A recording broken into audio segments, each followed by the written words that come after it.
علیزے پہلے تو حفیظ کی بیوی اور اس کے بچوں کو آؤٹ آف کنٹری بھیجتی ہے اور اس کے بعد سکندر کے خلاف ایکشن لینے کا سوچتی ہے اور سکندر کے خلاف ایف آئی آر درج کرواتی ہے، جس کے بعد سکندر کو اریسٹ کر لیا جاتا ہے۔ اب جب گھر پہ یہ خبر پہنچتی ہے کہ سکندر پولیس کسٹڈی میں ہے تو حمزہ خاصا پریشان ہو جاتا ہے۔ گھر آ کے جب یہ پریشانی سب گھر والوں کو بتاتا ہے تو حمزہ کے فادر کہتے ہیں کہ تمہاری اتنی سورسز ہیں،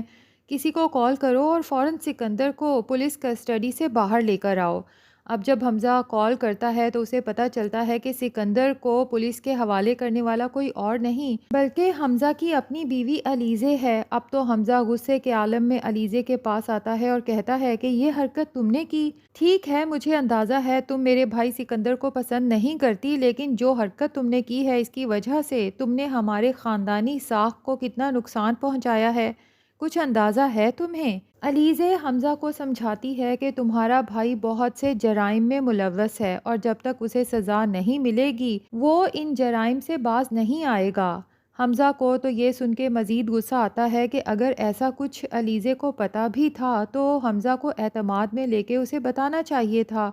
یہ کیا کہ سکندر کو پولیس کے حوالے ہی کر دیا۔ حمزہ تو علیزے کی کوئی بات سننے کو تیار نہیں۔ اب علیزے کے پاس سکندر کے خلاف ثبوت بھی ہیں، جو سکندر نے حفیظ صاحب کو ختم کروایا اور اس کے بعد اس کی بیوی کو تھریٹ کرتا رہا، اور پھر سب سے بڑھ کر یہ کہ علیزے کی بہن انوشے کا مجرم بھی تو یہی سکندر ہے۔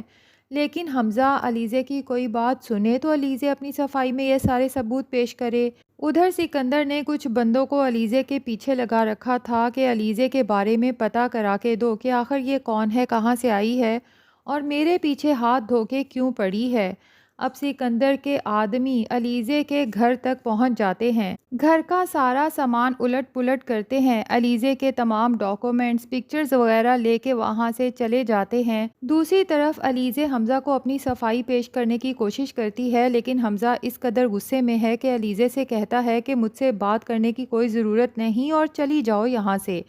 علیزے غم زدہ حالت میں حمزہ سے پوچھتی ہے کہ میں یہاں سے جاؤں گی تو کہاں جاؤں گی، میرا تو آپ کے علاوہ کوئی بھی نہیں ہے حمزہ۔ لیکن حمزہ غصے کے عالم میں کہتا ہے کہ مجھے نہیں پتا کہاں جاؤ گی، بس یہاں سے چلی جاؤ۔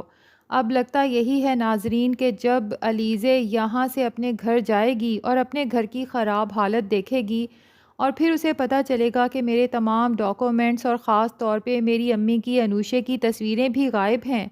تو اسے سمجھ آ جائے گی کہ یہ سب سکندر نے کروایا ہے۔ اب علیزے کسی نہ کسی طرح سے ہو سکتا ہے کہ حمزہ تک یہ بات پہنچا دے کہ سکندر اس کی بہن انوشے کا مجرم ہے اور اپنی بہن کی وجہ سے ہی علیزے سکندر کو سزا دلوانا چاہتی ہے، لیکن یہاں پر حمزہ کو بہت افسوس ہوگا کہ علیزے نے حمزہ کو محض ایک مہرے کے طور پہ استعمال کیا اپنی بہن کا بدلہ لینے کے لیے۔